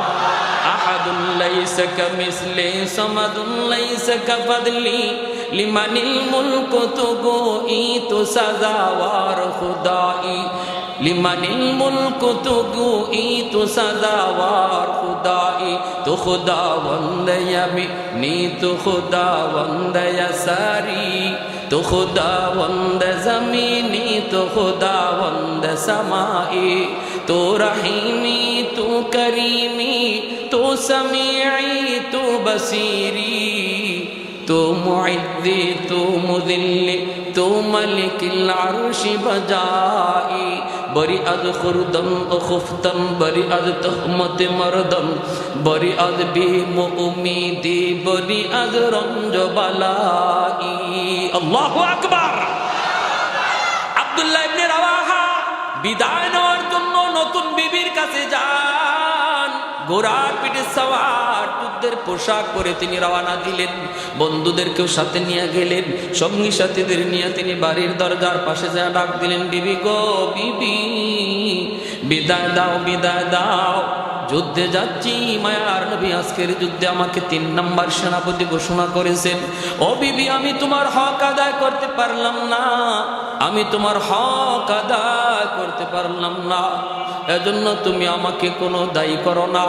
কিয়ামতের ময়দানে আল্লাহর তুই জান্নাতে দেখা হবে। এই বইলা বিবির কাছ থেকে তিনি বিদায় নেন। দরজা বন্ধ। আন্দর থেকে বিবি ডাক দেয়া কই, স্বামী গো, একটা বারের জন্য আপনি ঘরের ভিতরে আসুন, আমি প্রাণ ভরে শুধু আপনার চেহারাখানা এক নজর দেখব, যেন হাসরের মাঠে আমার স্বামীকে দেখলে আমি স্ত্রী যেন স্বামীকে চিনতে পারি। এক নজর শুধু চেহারাটা দেখবো গো স্বামী। জিহাদে যাইতেছো যাও, বাধা নাই, আমাকে একটা বারের জন্য চেহারাটা দেখার সুযোগ দাও, সুযোগ দাও। আব্দুল্লাহ ইবনে রাওয়াহা তখন আওয়াজ দিয়ে কই, না গো বিবি, আমি ভিতরে ঢুকবো না, আমার চেহারা তোমাকে দেখাবো না, আমিও তোমার চেহারা দেখবো না, কারণ আমি শুনেছি তুমি আরবের অনেক সুন্দরী নারী, অনেক সুন্দরী তুমি। আমি যদি তোমার চেহারা দেখি, মায়াবী চেহারা, হয়তো জিহাদের ময়দানে আমার মনে পড়ে যেতে পারে। যদি তোমার চেহারা জিহাদের ময়দানে আমার মনে পড়ে, জিহাদ করতে আমার ব্যাঘাত ঘটবে। না গো বিবি, না, দেখলাম না, চিনলাম না, আল্লাহর তৈরি জান্নাতে আল্লাহ তোমার আমার পরিচয় আল্লাহ করায়া দিবে। এ আমার মা বোনেরা, খেয়াল করে শোনো গো মা, একটা বারের জন্য দরজা খুইলা তিনি ঘরের বাইরে আসতে পারতেন স্বামীকে এক নজর দেখার জন্য। একজন স্ত্রী, নতুন বউ, তার মনের ভিতরে কি পরিমাণ তামান্না ছিল, স্বামীর চেহারাটা এক নজরে তিনি দেখবে, স্বামীকে শুধু পরিচয় পাওয়ার জন্য। মনের ভিতরে কত আকাঙ্ক্ষা, কত আকাঙ্ক্ষা। এরপরও মনের সমস্ত চাহাতকে তিনি দাবায় রাখলেন। কেন? কারণ বের হলে পর্দা লঙ্ঘন হবে। স্বামীর সাথে অনেক পরপুরুষ রয়েছে, বের হলেই পর্দা লঙ্ঘন হবে। আল্লাহর বিধান পর্দাকে এত গুরুত্ব দিলেন, আল্লাহর বিধান পর্দাটাকে এত মানলেন, মনের এত চাহাত থাকার পরেও তিনি বের হলেন না বাইরে। এজন্য বলতেছি যে এই সকল মহিলারা দুনিয়াতে এমন পর্দা মাইনা চলবা গো মা, কিয়ামতের ময়দানে আব্দুল্লাহ ইবনে রাওয়াহার বিবি আর খাতুনে জান্নাত ফাতেমা রাদিয়াল্লাহু তাআলা আনহার সাথে আল্লাহ দুনিয়ার পর্দানিশীন নারীদের আল্লাহ জান্নাত দান করবে। ভাইরা বন্ধুরা, এজন্য বলতেছিলাম, ইনি বিদায় নিলেন, বিদায় নিয়ে যুদ্ধের ময়দানে চলে গেলেন। যুদ্ধ শুরু হয়ে গেল। দুশ্মন কয় লাখ? মনে আছে আপনাদের কয় লাখ? দুশ্মন হলো 2 লাখ, মুসলমান মাত্র কয় হাজার? মাত্র কয় হাজার? মাত্র 3000। যুদ্ধ শুরু হয়ে গেল। বলুন তো, মুসলমান যুদ্ধ করে শক্তি, মুসলমান যুদ্ধ করে অস্ত্র বলের উপরে না আল্লাহর সাহায্যে? মুসলমান যুদ্ধ করে শক্তি বলের উপরে না আল্লাহর সাহায্যে? ওয়ালা তাকিনু ওয়ালা তাহজানু ওয়া আনতুমুল আ'লাউনা ইন কুনতুম মুমিনিন। আল্লাহ পাক রব্বুল আলামিন কয়, ভয় নাই, টেনশন নাই, বিজয় তোমাদেরই হবে। সংখ্যায় যদি তোমরা কম হও, অস্ত্র যদি তোমাদের কম হয়, বিজয় তোমাদেরই হবে যদি তোমরা খাঁটি মুমিন হতে পারো। খাঁটি মুমিন কাকে বলে? যে সর্বদা আল্লাহর উপর ভরসা করে। কার উপর? জোরে বলেন, কার উপর? খাঁটি মুমিন কাকে বলে? খাঁটি মুমিন বলে যে আল্লাহর উপর ভরসা করে। কার উপর? ওমাইয়া তাওয়াক্কাল আলাল্লাহ ফাহুয়া হাসবুহ। তাওয়াক্কুল করব কার উপর? আল্লাহ বলে, বান্দা তুমি আমার উপর যেই পরিমাণ ভরসা করবা, আমি আল্লাহ তোমার সাথে ওই রকম লেনদেন করব। ভরসা করব আমরা আল্লাহর উপর 100-100, আল্লাহ 100-100ই লেনদেন আমার সাথে করবে। আমাদের ভরসা তো আল্লাহর উপরে 100-100 নাই।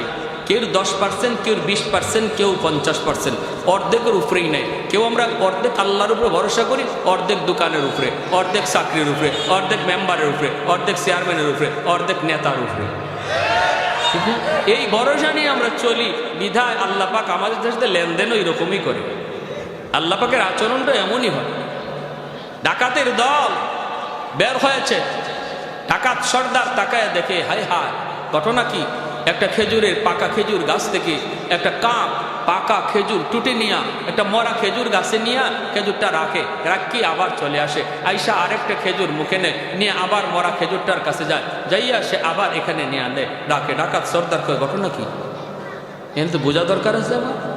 ডাকাত সর্দার খেজুর গাছে ভাইয়া ভাইয়া উঠলো, ওইটা দেখে আল্লাহু আকবার, একটা অন্ধ সাপ, একটা অন্ধ সাপ, চোখে দেখে না। এই সাপটা এখানের মধ্যে বসা, এই সাপ অন্ধ তো, বের হইয়া রিজিক কেমনে তালাশ করবে? চোখে তো দেখে না। এজন্য আল্লাহ একটা কাককে নিযুক্ত করেছেন। এই কাক পাকা খেজুর আইনা আইনা সাপের মুখে দিতেছে। আল্লাহর নাম রাজ্জাক, ঠিক কিনা? আমাদের কেমন বিশ্বাস, সাপটা পুরাপুরি আল্লাহর উপর তাওয়াক্কুল করছে, আল্লাহ তুমি ছাড়া আমার কেউ নেই, আমারও তো আর খাওয়ানোর কেউ নেই। আল্লাহ কয় তুই আমার উপরে যেরকম ভরসা করছো আমি এরকম ব্যবহার করতেছি। সাথে সাথে ডাকাত সর্দার এই গাছ থেকে নামলো, নামে ডাকাত সব দেখে ডাকলো, ডাক্কা বলতেছে শোনো, একটা মরা একটা অন্ধ সাপকে যদি আল্লাহ পাক কাকরে তার খাদিম বানায় খাওয়ানোর ব্যবস্থা করতে পারে, আমরা তো আশরাফুল মাখলুকাত, সৃষ্টির শ্রেষ্ঠ জীব, আমরা রিজিকের জন্য কেন হারাম পথে ঘুরবো? আমরা আমাদের রিজিকের জন্য কেন হারাম পথে হাঁটবো? আজকে থেকে তওবা করলাম, আর ডাকাতি করব না। ওই যুগের তারা সমস্ত ডাকাত, ওই যুগের সবাই আল্লাহর ওলি হয়ে গেছে, আল্লাহর ওলি হয়ে গেছে। আর আজকে আমাদের বিশ্বাস, হায় রে আমি এই চিটারিটা না করলে চলবে না আমার সংসার, এই বাটপারিটা না করলে আমার সংসার চলবে না। আল্লাহ কইতে তোরে বাটপারি করাই তোরে কবর পর্যন্ত নেওয়াইমু, ঠিক না? আমরা এরকম মনে করতেছি এই ব্যবসার মধ্যে মিথ্যা কথাটা না বললে আমার লাভ হবে না। আল্লাহ বলে তাহলে তোর জীবনে মিথ্যা কথাই তার শেষ পর্যন্ত চলবে। আর তুই যদি এটা বলতে যে না আমি সত্য কথা কয়ে ব্যবসা করবো, রিজিকের মালিক কে? আল্লাহ বলতেন বান্দা তোরে সত্যের উপরে রাইখে আমি আল্লাহ কবরে নিব, রিজিকের ব্যবস্থাও আমি আল্লাহই করব। ওয়া ইয়াতাওয়াক্কাল আলাল্লাহ ফাহুয়া হাসবুহ। এজন্য পুরাপুরি 100% ইয়াকিন কার উপরে রাখবো? আওয়াজ দিয়ে বলেন কার উপর? যুদ্ধ শুরু হয়ে গেল, দুশমন 2 লক্ষ, মুসলমান মাত্র 3000।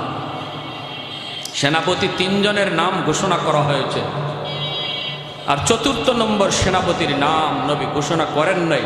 তবে আল্লাহর নবী বলছেন 4র্থ সেনাপতি আল্লাহর তলোয়ারের ভিতর থেকে একজন হবে, যার হাতে আল্লাহ এই ঐতিহাসিক বিজয় দান করবে। 4র্থ সেনাপতির হাতে নবী বলেছেন বিজয় আসবে, মুতার যুদ্ধের, ঐতিহাসিক মুতার যুদ্ধের। আমার ভাইয়েরা বন্ধুরা, প্রথম সেনাপতি যায়েদ ইবনে হারেসা, নবীজির পালক পুত্র, ঠিক না? আমার আপনার নবীর ছেলে সন্তান কেউ তো বেঁচে নাই, সবাই তো অল্প বয়সে শিশুকালে মারা গেছেন। 3 জন ছেলে সন্তানের 3 জন শিশুকালেই মারা গেলেন। এরপরে আল্লাহ নবীর একজন পালক পুত্র ছিলেন যায়েদ ইবনে হারেসা। কে সেই যায়েদ ইবনে হারেসা? ইয়ামেন যার বাড়ি, ইয়ামেন হলো যায়েদ ইবনে হারেসার বাড়ি রে। এই ইয়ামেন থাকা অবস্থায় 10 বছরের বালক যায়েদ একদিন মায়ের সাথে তিনি নানার বাড়িতে বেড়াইতে যাচ্ছেন। রাস্তার মধ্যে ডাকাতের হাতে তিনি অপহরণ হয়ে গেলেন। অপহরণ করে ডাকাতের দল তাকে নিয়ে আসলো মক্কার উকাজ নামক বাজারে। এই বাজারে তারা বিক্রি করবে। কে কিনবে? যায়েদ ইবনে হারেসাকে। অনেক চড়া দাম ডাকাতের দল চাইতে লাগলো। ওই সময়ে মক্কার ধনী মহিলাদের ভিতরে একজন ছিলেন আম্মা জান খাদিজাতুল কুবরা রাদিয়াল্লাহু তাআলা আনহা। তিনি ছিলেন মক্কার ধনী মহিলাদের ভিতর থেকে একজন। সম্পদের অভাব নাই, চতুর্দিকে তার ব্যবসা বাণিজ্য ছড়ায় ছিটায় ছিল। আম্মা জান খাদিজাতুল কুবরা তখনও মুসলমান হন নাই, আমার নবীর সাথে বিবাহ বন্ধনে আবদ্ধ হন নাই। খবর পেলেন মক্কার উকাজ নামক বাজারে একটা বালককে তোলা হয়েছে, গোলাম বানায় বিক্রি করবে। আম্মা জান খাদিজাতুল কুবরা রাদিয়াল্লাহু তাআলা আনহা তিনি বাজারে চলে গেলেন। যায় তিনি ডাকাতদের কাছে বলেন, টাকা কত লাগবে তোরা নি, তবু বালকটারে আমার কাছে দিয়া দে। অনেক টাকার বিনিময়ে তিনি কিনে আনলেন। আইনা তিনি তার গোলাম বানায় পালতেছেন। এরপরে মায়ার নবীর সাথে যখন তার বিবাহ বন্ধনে আবদ্ধ হন, আল্লাহর নবীর সাথে বিবাহের পর এই যায়েদকে নবীর কাছে হাদিয়া দিয়া দিলেন। এখন যায়েদ ইবনে হারেসা আল্লাহর নবীর গোলাম। এইদিকে ইয়ামেন একমাত্র ছেলে যায়েদকে হারাইয়া মা পাগল, বাবা পাগল। রাস্তায় রাস্তায় মা ঘুরে আমার যায়েদ, আমার যায়েদ, আমার যায়েদ। যেই মার সন্তান হারানো যায় ওই মা জানে সন্তান হারানোর ব্যথা কত কষ্টের। যেই বাবার সন্তান হারানো যায় ওই বাবা জানে সন্তান হারানোর ব্যথা কত কষ্টের। মারা যাওয়া এত কষ্টের নয়, হারায় যাওয়া যত কষ্টের। প্রতিটা মুহূর্তে মুহূর্তে মার ইয়াদ হয় আমার বাচ্চাটা এখন জানি কোথায় আছে গো, কোথায় কি খাইতেছে, কার হাতে জানি আছে, আরামে আছে না কষ্টে আছে। এই চিন্তায় মা পাগল হয়ে যায়, পাগল বাবা পাগল হয়ে যায়। ইয়ামেনের মানুষরাও জানে জায়েদের মা পাগল। ইয়ামেন থেকে কিছু মানুষ ইয়ামেন থেকে কিছু মানুষ মক্কায় আসলো। আল্লাহ নবীর কাছে জায়েদকে তারা দেখলো। হারাইছিল 10 বছর বয়সে, এখন তো জায়েদের বয়স হয়ে গেল 16-17 বছর। যদিও শুধু 16 বছর, 10 বছর, 8 বছর, 9 বছর গ্যাপ হলো, তবু চেহারার সাথে কিছু মিল আসেনি না নাই? ইয়ামেনের মানুষগুলি তারা আল্লাহ নবীর কাছে জায়েদকে দেখলো। জায়েদকে দেখে তারা মানুষকে জিজ্ঞেস করলো, এই বাচ্চাটার নাম কি? বলে জায়েদ। কও কি এই বাচ্চাটা কার কি হয়? কয় মুহাম্মাদের পালক, মুহাম্মাদের গোলাম। ওই সময় পর্যন্ত জায়েদ ইবনে হারেসা আমার নবীর গোলাম, মুহাম্মাদের গোলাম। কেমনে কি? কয় এমনে এমনে। ইয়ামেনের মানুষগুলি তারা নিশ্চিত হয়ে গেল এই সেই জায়েদ, যেই জায়েদ হারানোর কারণে তার মা পাগল, বাবা পাগল। মানুষগুলি ইয়ামেন চলে গেল। যাইয়েই জায়েদের বাবাকে ডাক দেয়া কয়, ও জায়েদের বাবা, আর কান্না করো না, তোমাদের জায়েদের সংবাদ আর পেয়ে গেছি, সন্ধান আমরা পেয়ে গেছি। কোথায়? কয় মক্কায় মুহাম্মাদের কাছে। আল্লাহু আকবার। মুহাম্মাদুর রাসূলুল্লাহর গোলাম। যাও তুমি মক্কায় যাও। মুহাম্মদ অনেক ভালো মনের একজন মানুষ, উদার দিলের একজন মানুষ। পয়সা লাগবে না, জোর জবরদস্তি করা লাগবে না। তার কাছে যায় যদি বলো আমাদের সন্তান, তাহলে আমাদের মনে হয় মুহাম্মদ তোমাদের কাছে তোমাদের সন্তান ফিরায় দিবে। কারণ তিনি অনেক উদার দিলের একজন মানুষ, অনেক মহান একজন মানুষ। এই কথা বলা মাত্রই জায়েদের বাবা অনেকগুলি টাকা পয়সা স্বর্ণ মুদ্রা লইয়া জায়েদের চাচাকে সাথে লইয়া, তারা 2 ভাই, জায়েদের চাচা আর জায়েদের বাবা, 2 জন মক্কায় চলে আসলেন।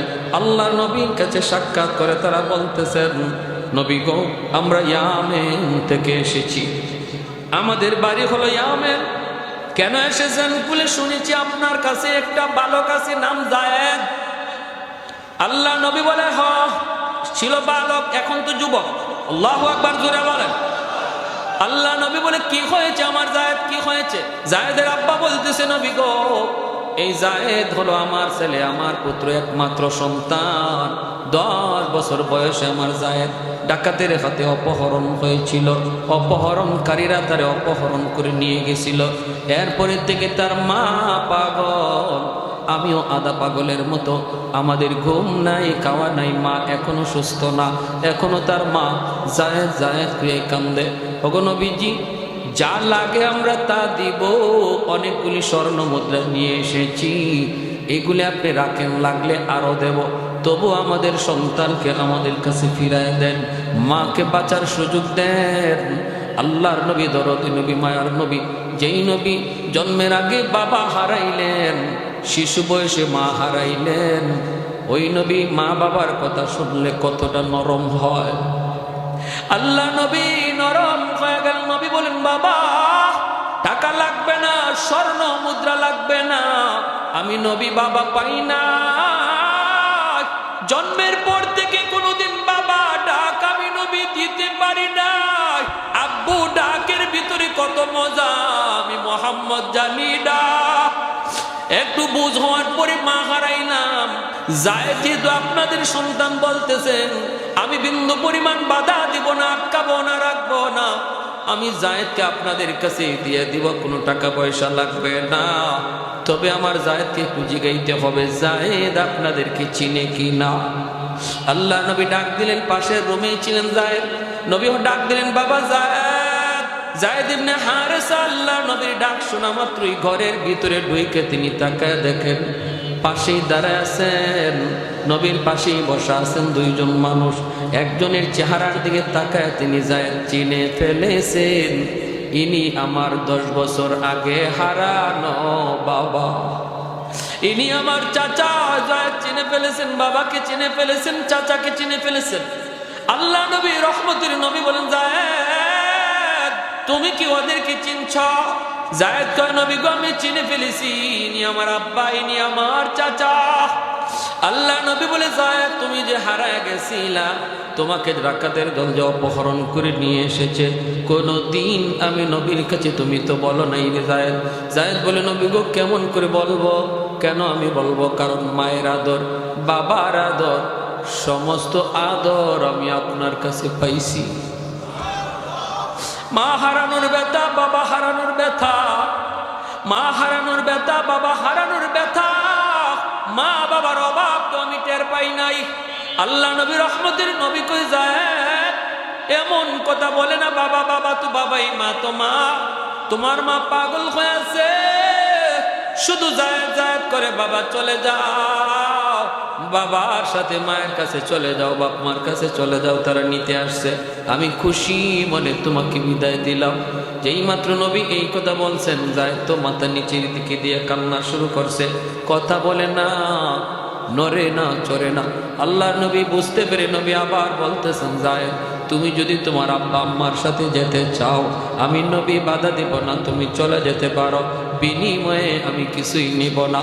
আর যদি আমি নবীর সাথে তুমি থাকতে চাও, আমি তোমাকে আমার বুকে আগলায়া রাখবো। আল্লাহু আকবার, জোরে কর। আর যদি তুমি আমি নবীর সাথে থাকতে চাও, আমি তোমাকে আমার বুকে আগলায়া রাখবো। যেই মাত্র নবী দুটা অপশন দিয়া দিছেন, এমনি জায়েদ মাথাটা উপরের দিকে উঠাইয়া চোখের পানিটা মুইসা কয়, নবী গো, ওগো মায়ার নবী, আমি সিদ্ধান্ত নিয়েছি, হারানো বাপ মা পাইও আমি বাপ মার কাছে যাইতে রাজি না, আমি সারা জীবন আমার মায়ার নবীর কদমে থাকতে চাই। কেমন দরদি নবী ছিলেন আমার, কেমন দরদি নবী। বাপ মা পায়েও সন্তান বাপ মার কাছে যাইতে চায় না, নবীর কাছে থাকতে চায়। আল্লাহু আকবার, জোরে কর। কাউনাইনে মুখতারে খোদা তুমকো বানায়া, কাউনাইনে মুখতারে খোদা তুমকো বানায়া, উম্মত কা নিগাহবান খুদা तुमको बनाया, उम्मत का निगाहबान खुदा तुमको बनाया। मौला मेरा आका मेरा रहमत की नबी है, ताजदार मदीना के तो माहे अरबी है। अशजार ने देते हैं नबूवत के शहादत, तशकीक कमर में है तो अंगुल की इशारा। अल्लाहु अकबर, जोरे बोली अल्लाहु अकबर। একটু জবান খুলে জিকির করি, লা ইলাহা ইল্লাল্লাহ, লা ইলাহা ইল্লাল্লাহ, লা ইলাহা ইল্লাল্লাহ।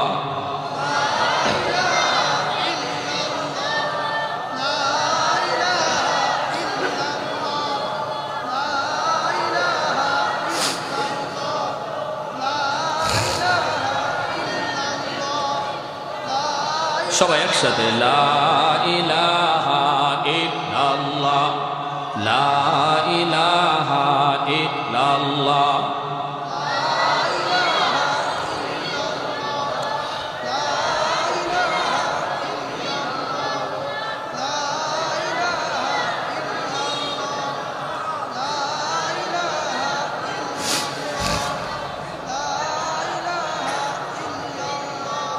अल्लाहु रब्बुना मुहम्मद नबियुना, अल्लाहु रब्बुना मुहम्मद नबियुना, नहनु नुतिउहुमा, नहनु नुतिउहुमा, नहनु कुल्लुन हिज़्बुल्लाह, ला इलाहा इल्लल्लाह, वातसिम बिहब्लिल्लाह, मुजाहिद फी दीनिल्लाह, ला इलाहा इल्लल्लाह, ला इलाहा इल्लल्लाह, ला इलाहा इल्लल्लाह, ला इलाहा इल्लल्लाह। সবাই সবাই,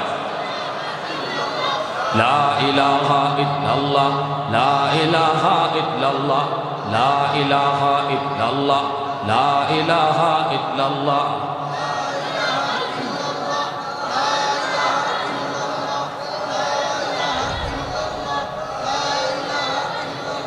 نقيم في دين الله، لا إله إلا الله، واعتصم بحبل الله، مجاهد في دين الله، لا نخاف أمريكا ولا نخاف روسيا، بل نخاف إلا الله، لا إله إلا الله، لا إله إلا الله، لا إله إلا الله، لا إله إلا الله، لا إله إلا الله।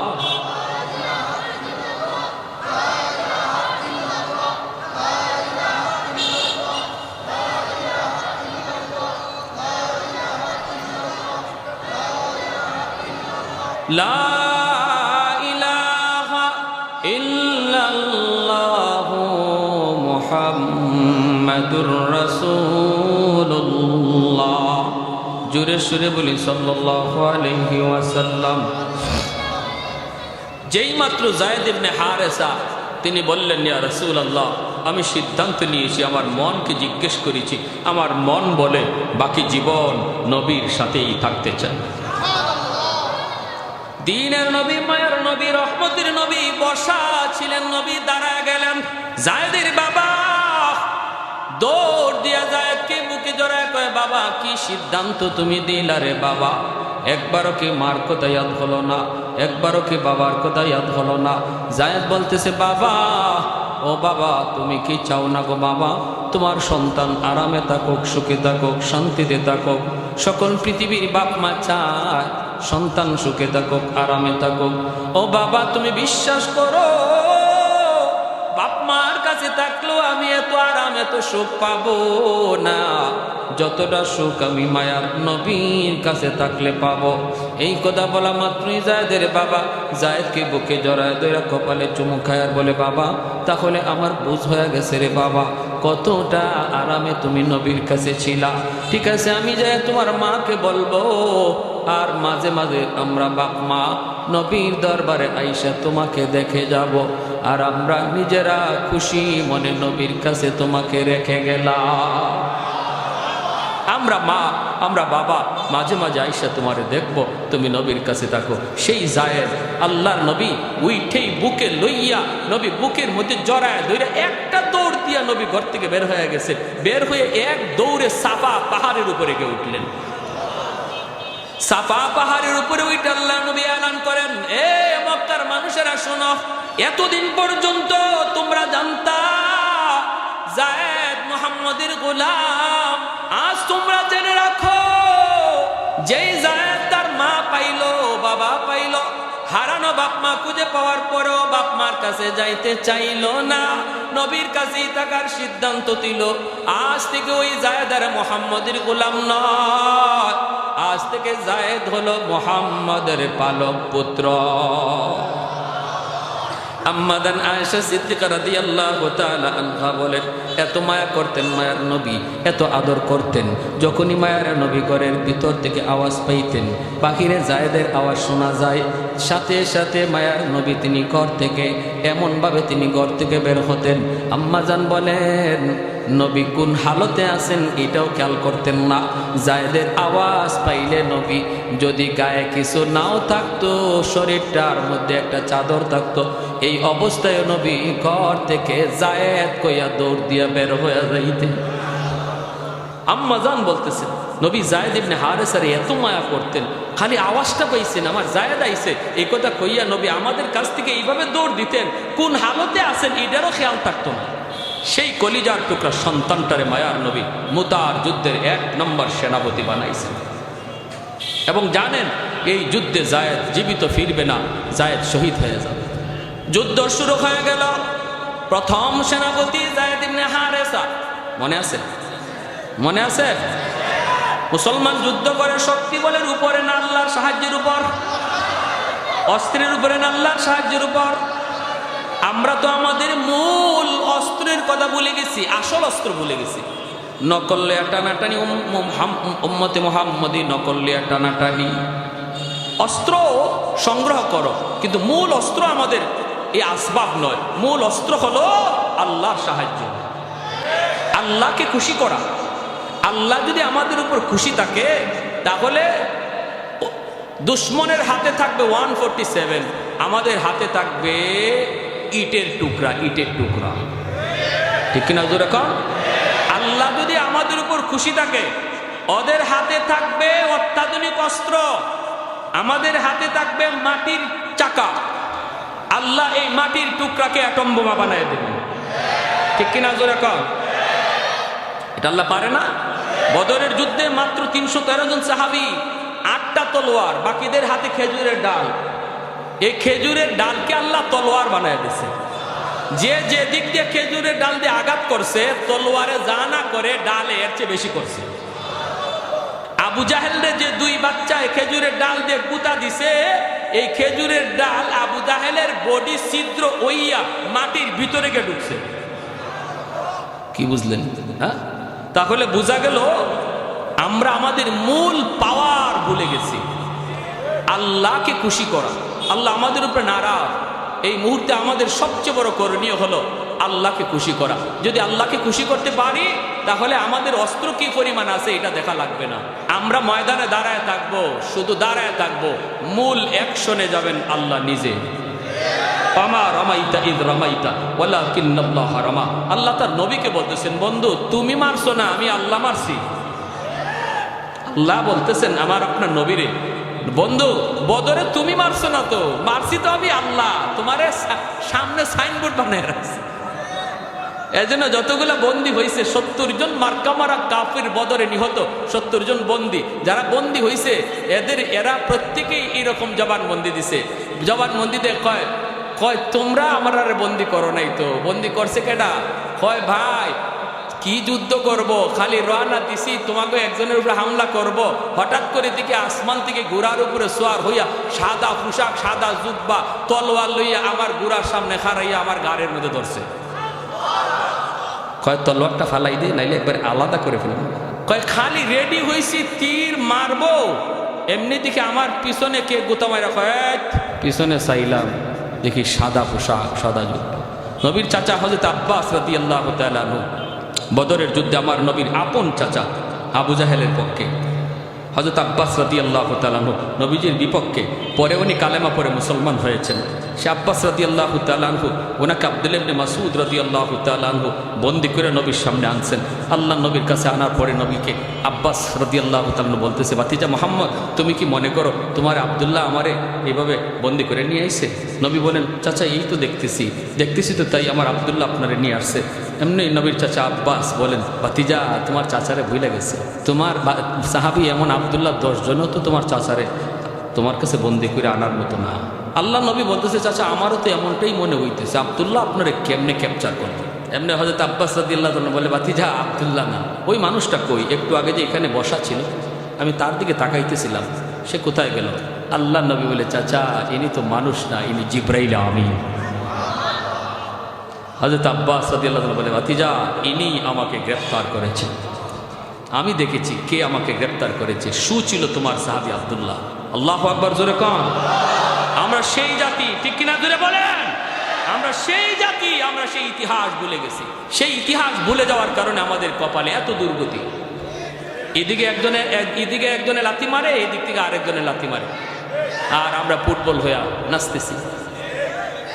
নাচাইতেছে, আমাদেরকে নাচাইতেছে। আর্জেন্টিনা আর ব্রাজিল দিয়ে একবার নাচাইয়া গেছে না? যখন আমরা আর্জেন্টিনা ব্রাজিল নিয়ে নাচি তখন ফিলিস্তিনের জমিনে আমার মুসলমান ভাই বোনের রক্ত ঝরে। ফিলিস্তিনের জমিনে তখন রক্ত ঝরে। আমি আপনি খেলা দেখি, ইসরায়েলি হায়েনারা খেলা দেখে না, মুসলমানের ঘরে ঢুকে হত্যা করে। কিসে ফালায় রাখলো আমাদেরকে? ধাঁধার মধ্যে ফালায় রাখলো। দুশমনরা কয় তোরা থাক, তোরা মাতাল থাক, আমরা মাঝখানে কাম সেরে ফেলি। এজন্য আল্লাহ নারাজ হয়ে গেছে। আল্লাহ কয়, বান্দারে এটাই কি কথা ছিল? ঈমানওয়ালারা এটাই কি কথা ছিল? আল্লাহু ওয়ালিয়্যুল্লাযীনা আমানু, আমি আল্লাহ যেখানে বললাম আমি মুমিনদের বন্ধু, আমি ঈমানওয়ালাদের বন্ধু, তোরা কেমন করে আমি বন্ধুকে ভুলে গেলি? আমি বলতেছি আমি আল্লাহ তোমাদের বন্ধু। আমেরিকা তোমার বন্ধু নয়, ইন্ডিয়া তোমার বন্ধু নয়, পাকিস্তান তোমার বন্ধু নয়, ব্রাজিল আর্জেন্টিনা তোমার বন্ধু নয়। আল্লাহ বলেন আমি আল্লাহ তোমার বন্ধু। আমাকে ইয়াদ করো, আমাকে খুশি রাখো, আমাকে খুশি রাখো, ময়দানে দাঁড়ায় থাকবা তুমি। আর দুশমন হযরত আব্বাস রাদিয়াল্লাহু তাআলার মতোই স্বীকারোক্তি দিবে, আমরা দেখেছি এমন জিনিস যা তোমরা কেউ দেখো নাই, আমরা যা দেখেছি। ঠিক কিনা? শয়তান বদরের যুদ্ধে পালায়া যায়। আবু জাহেল কই যাস গা কেন? তুই না আমার ঘরে নিয়ে আইলি। কিসে? আচ্ছা, আলহামদুলিল্লাহ। ইবলিসে কয়, আরে আমি যা দেখছি তোরা এটা দেখছ না, আমি যা দেখি তোরা তা দেখো না, অতএব আমি আর বদরে নাই, আমি ভাগলাম। আল্লাহু আকবার, জোরে কর। শেষ কথা, মুতার যুদ্ধ শুরু হয়ে গেল। শুনবার ইচ্ছা আছে আপনাদের? কার কার ইচ্ছা আছে হাত উঠে দেখেন। বেশি না, মাত্র 5টা মিনিট টাইম নিব। হযরত চলে আসছেন, শুকরিয়া তান বলি আলহামদুলিল্লাহ। আর একটু জোরে আলহামদুলিল্লাহ। আমারও প্রায় 2 ঘন্টা। অসুবিধা আছে? চলছে, আমিও সময় বেশি লাগবো কইয়া ফার্স্ট গিয়ারে না দিয়া একবারে স্লো মোশনে চালাইছি। আর আপনারাও আলহামদুলিল্লাহ সবাই শুনতেছেন মনোযোগ দিয়া, এই জন্য লম্বা টাইম হয়ে গেছে। আমি যে কথা বলতেছিলাম, প্রথম সেনাপতি যায়েদ ইবনে হারেসা রাদিয়াল্লাহু তাআলা আনহু, আল্লাহ নবী বলে আমার যায়েদ যুদ্ধ শুরু করেছে, পতাকায় যায়েদের হাতে, পতাকা যায়েদের হাতে। যুদ্ধ করতে করতে যায়েদ ইবনে হারেসা শহীদ হয়ে গেলেন। সেনাপতির পতাকা আসলো জাফর ইবনে আবি তালিবের হাতে। জাফর ইবনে আবি তালিব যুদ্ধ করতেছেন, ডান হাতে পতাকা, ডান হাতটা দুশ্মন কেটে ফেলেছে, বাম হাতেকে পতাকা ধরে নিছেন, মাটিতে পড়তে দেন না। বাম হাতটাও দুশ্মন কেটে ফেলেছে, কামড় দিয়া পতাকাটা ধরে রাখছেন, মাটিতে পড়তে দেন না। আল্লাহ নবী মসজিদে নববীর মধ্যে টিভির পর্দার মতো নবীর সামনে যুদ্ধের হালচাল, জিব্রাইল